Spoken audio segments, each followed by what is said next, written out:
안녕하십니까. 저희는 캡스톤 디자인에서 반려견을 위한 질병 진단 인공지능 챗봇을 개발한 24, 26팀입니다. 저는 발표를 맡은 김재석입니다. 저희 발표 순서는 다음과 같이 세 파트로 나눠 진행하겠습니다.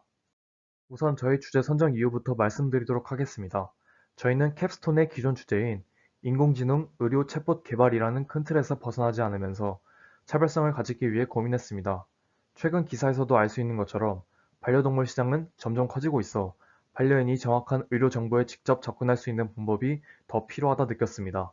따라서 이미 만들어진 사람을 위한 진료 챗봇을 발전시키기보단 증상 기반으로 반려동물 질병을 진단해주는 챗봇이 더욱 의미 있을 것 같아 해당 주제를 선정하게 되었습니다. 이러한 이유를 토대로 한 프로젝트 목표는 반려견에게 자주 나타나는 증상들을 기반으로 예상 질병을 진단하는 것입니다. 더 나아가 진단된 질병에 대해 어떠한 대처를 취해야 하는지, 그리고 품종, 나이, 성별 등 특정 조건에서 자주 발생할 수 있는 질병에는 무엇이 있는지 등의 정보를 제공하여 반려견 질병의 악화를 방지하고자 합니다. 모델링 과정과 웹 개발 과정에서는 각각 다음과 같은 개발 환경을 사용하였습니다.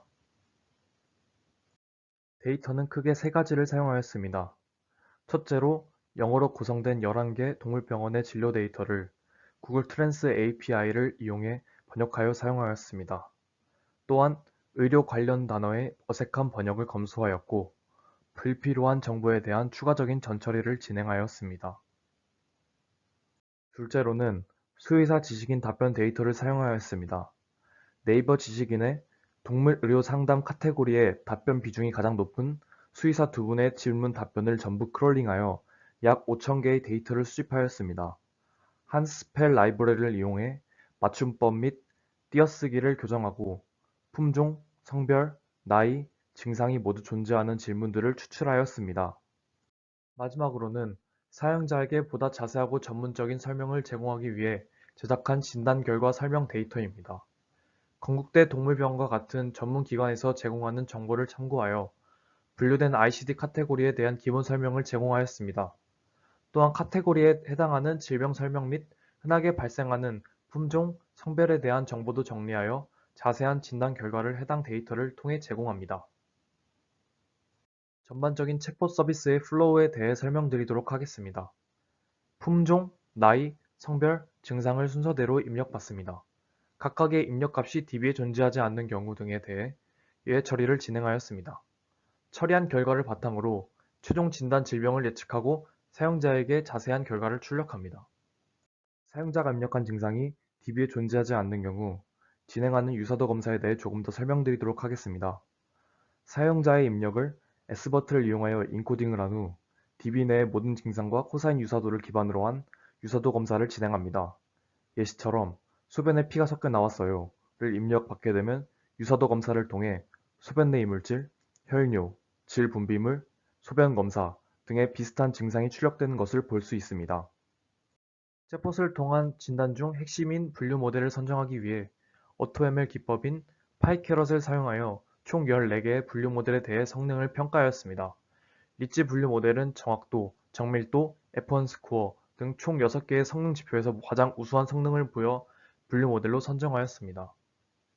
선정한 리치 모델에 대해 추가적으로 테스트 데이터로 성능을 평가한 결과 6개의 지표에서 모두 99% 이상의 스코어로 분류되어 있어서 검증 데이터로 테스트했을 때보다 뛰어난 성능을 보여줬습니다.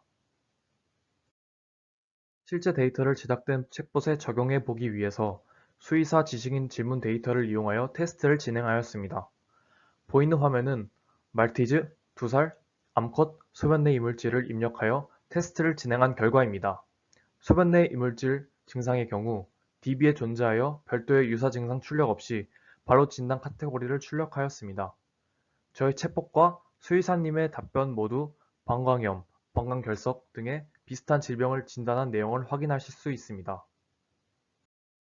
마지막으로 만든 모델과 DB를 웹서비스로 구현한 과정에 대해 설명드리도록 하겠습니다.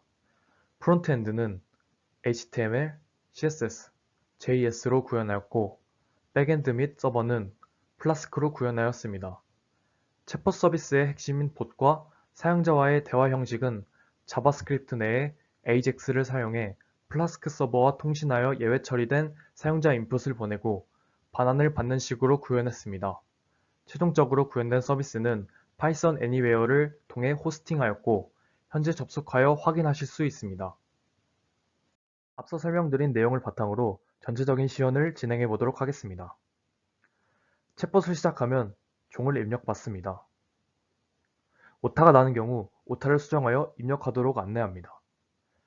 반려견의 정확한 나이를 모르는 경우 나이대를 선택하여 평균적인 나이를 입력합니다. 성별은 수컷, 암컷, 중성화, 모름 중에 하나를 선택하게 되고 그 이후에 증상을 입력합니다. 사용자가 반려견의 증상을 입력하면 DB 내의 증상과 유사도 검사를 실시하여 몇 가지 증상이 제시됩니다. 이 중 사용자가 가장 유사하다고 생각하는 증상을 입력받으면 ICD 카테고리를 예측한 뒤 설명을 제시합니다.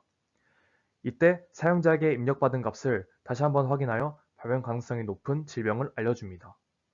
사용자는 제시된 질병이 궁금한 경우 질병명을 입력하면 설명을 볼 수 있습니다.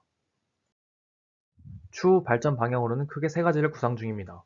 첫째로, 질병의 구체화를 위해 추가적인 데이터를 수집하고자 합니다. 기존 데이터에 대해선 분류 성능, 유사도 검사 성능은 우수하지만 데이터 자체가 질병에 대해 구체적이지 못하다 보니 매 경우마다 질병에 대해 구체적인 정보를 제공하기에는 어려움이 있습니다. 둘째로, 수의학 전문가에게 자문을 통해 데이터 및 질병 예측에 있어서 신빙성 확보 및 정확도를 향상시키고자 합니다.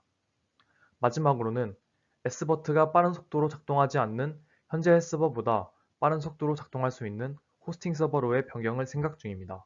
초기 결과물을 시연한 오늘 발표물을 기반으로 앞으로 더욱 발전할 의사소통 챗봇을 기대해 주세요. 이상으로 발표를 마치겠습니다. 시청해 주셔서 감사합니다.